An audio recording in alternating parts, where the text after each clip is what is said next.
right, now on this right here, guys, what we're going to be doing is we're going to be kind of looking at the concrete side of things. And then I'll probably talk about the home keeping, not the housekeeping items too. Like we're gonna talk about this lumber. So we kind of deal with lumber and stuff. Okay. But now, the first thing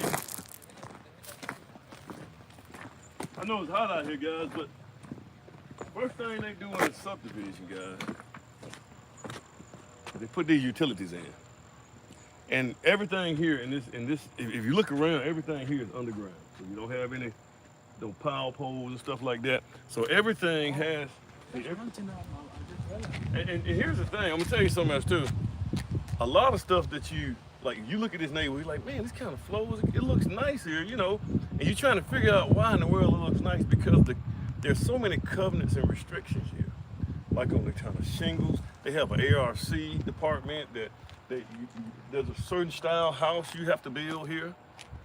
It can't be totally different from the other houses in the neighborhood. And all those things are covered under the covenant restrictions, the subdivision covenants and restrictions. And they're very stringent in like neighborhoods like this right here to make sure that there's a good flow of the way things look here. And it also keeps the property value kind of in check too. You see? Now, in this right here, so everything's underground. So you got underground power, you have underground gas, you have underground, your cable and your network and stuff like that. And what else? Well, of course, the plumbing is underground too. Now here, so what we have is, say for instance, on this property we have an easement.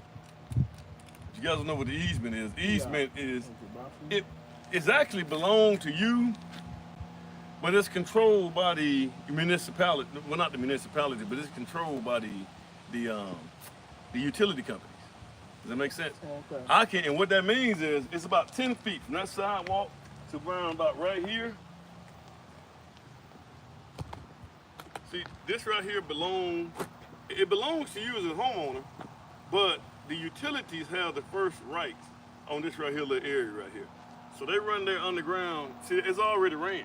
It goes all the way. You see those pipes, and you got some pipes and stuff sticking out the ground? That's their stuff coming out. That's their stuff stubbed out. And what happens is, now, if you mess around and build something on there, and they got to come on there and fix it, you're responsible for getting it back right again. So that's why you got to be careful with doing this stuff on top of easements. Now, first thing they do is they come in and they put all that in. Now, if you notice, if you look at the street, there's a 1/2 inch gap. You see what I'm saying? Where this right here is like the first coat right here. What you on right here, and they're not gonna put the final coat or the final road on this right here street until all the houses are pretty much built out here. Because you don't want the trucks and all the kind of heavy stuff coming back here messing up the final coat of the road. Does that make sense? The road that you guys just got off of, they put the final road in there. I think they did that prematurely. I think they shouldn't have probably put that so early.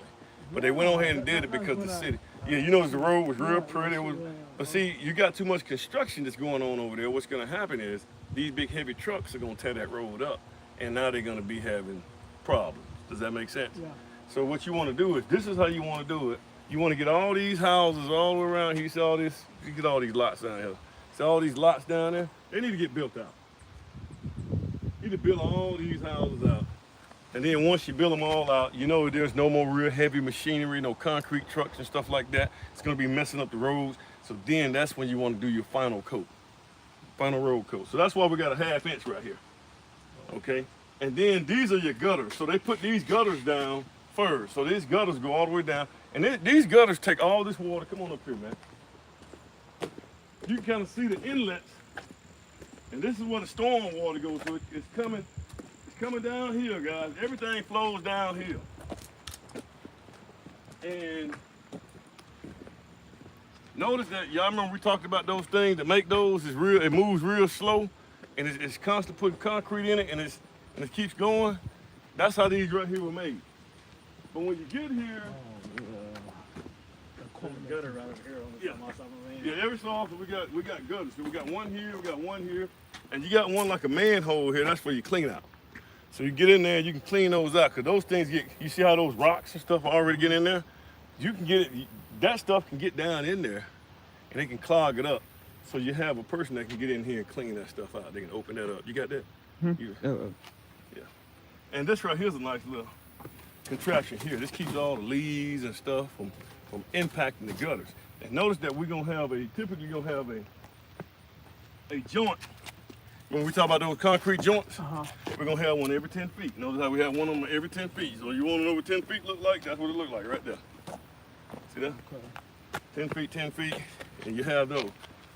Now in this subdivision right here, they got our sidewalks. I'm responsible for putting sidewalks on this side. You don't have to. For some reason, every side that I end up doing, I had to put sidewalks on my side. That just cost me more money in concrete and stuff. So on this side right here, I'm gonna have to put sidewalks here too. So I'm gonna have to, in addition to pouring the concrete for your drives and your walks, I'm gonna have to put sidewalks here. How many inches from there? I'm thinking Well, how will it everything affect I think it's 4 utility? feet. If you look at it, it's got to be consistent with them. Oh, okay. So it's got to be consistent with them. So, you know, when the person builds this house right here, see this is one lot. When they build this house, it's gonna connect to this one. You see what I'm saying? And it keeps going. So you're responsible for putting your own sidewalks up. And the city of Hoover actually come out and they make sure. See what they do is, if you look at that sidewalk right there, you notice it's gradually tilted toward the road. It has so the water, when the water comes down, the water's gonna flow off and flow into the gutter. And then the gutter takes the water and takes it to the storm drain, takes it to the, get rid of the water.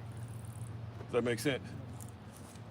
And so that's kind of how it works. Guys, typically on a site like this right here, you want to try to keep it clean. Me and my boy get out here probably tomorrow, since we got most of the day, and we'll get it all straightened up.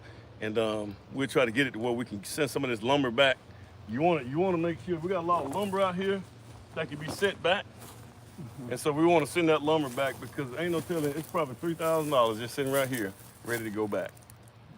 All right? So we want to shoot that on back. Notice one more thing that we have in right here, guys. These guys will not do an inspection unless your erosion control is in place. That's your silt fence. Yes. What this does is it takes the siltation that's coming off all the siltation, it keeps it from getting into the road and affecting the storm drain.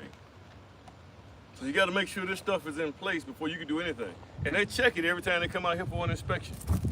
And it ain't like if the inspector come out here and this whole thing is down, like that's down over there, what he's gonna do is he's gonna say, we're not gonna do another inspection until you get that fixed. And so I have to fix that because you see where it's down over here. Let's start at the bottom, man.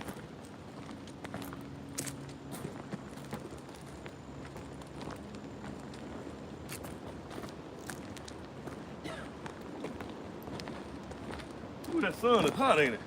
Is it just me or? It's burning. All right, so what we're doing now is we're filling this dumpster up. This is our first dumpster.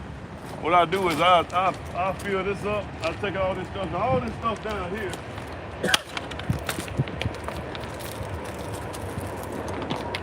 I'll pile all this lumber up. I'll cover it. It's starting to boil a little bit, but I'll pile it all up because we can send this back. Like I said, right here is probably about $3,000 just right here. You probably got another $2,000, or you probably got $5,000 worth of lumber to send back. And I'm trying to, the problem is, I have to always try to figure out why do we have so much. And so that's when I have to get with my lumber guy and see what we did and what we need to do better as far as our calculations, because he might have calculated this for something and the guys didn't put it up. So that becomes a problem. But my lumber guy is really, really good at allocating lumber and making sure it's appropriated because he makes a list where everything's supposed to go. Now, you guys kind of see right here that we kind of got started. Oh, did you come trash? This right here, now what I do is I take stuff, thanks man, I take stuff that I probably could use like long enough because if you look up at the top right there, we gotta run lumber all the way around for the fascia material. Does that make sense? So anything that I can use, like this stuff right here, that's what I kind of put it to the side because ain't no use to order new lumber for that. So we can probably use this right here. Okay? Now the first thing you're gonna do when you come here, and I don't know if you can see it, I don't know if we got it here. You can't see it. Of course, the first thing we do is we pour the footing, okay? And then next come from the footing is we do the concrete walls. So you guys can see the walls right there. So then we pour the walls and then you pour the slab here.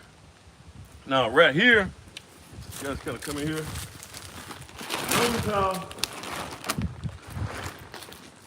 Notice how if you look right here, y'all watch your steps. I got some indestructible shoes on, so nails can't go through it. So you guys just watch where you step, because I had one of the other guys, he stepped on a screw, man. That thing went through his boots. So be careful. Now, if you notice right here, look right here. What do you notice right here on this right here? This part of the slab, what is it doing? It's a slope. It's a little slope. This is to keep that water, so you got water's gonna be coming down and stuff, just to make sure none of this water tries to come back up in here. Does that make sense? And here's the thing, so when the inspector come out, he does what they call a structural inspection. So he's making sure that the sheathing has enough nails. He's making sure that all the anchor bolts are tightened and in. One more thing that I forgot to put up here is the header strap. That's what I was missing, man. I was missing what they call the header strap. So there's a strap to go through here and tie. It ties these headers to these studs right here. Does that make sense? And so now what we're missing right here is it's a 2x6. We're missing a 2x8, what they call trimmers that goes around this right here. So the trimmers that goes around, so it's a treated 2x8s, and I got them out front. You guys can see those that treated lumber that I have out front, because it's gonna be touching the concrete. Does that make sense? And so we got this right here. This is a hold down, and then we got the straps that I gotta put in, and that's gonna take care of my structural stuff. Now, I was supposed to have my you find them things there, wait. I had a guy that my pole guy that does the metal poles. They're supposed to come out here today and look like they missed this right here. You see how I marked where my studs go, my poles go. And right here, if you go right here, we poured the concrete just right in this area right here, thicker. So what we did was we dug out, like we got the gravel, the 4-inch gravel. So we dug that gravel out so that when we pour the concrete, it's thicker right here than it is everywhere else. And that's to take the weight of that post that we're gonna put right here, and it's gonna go in the ground right here.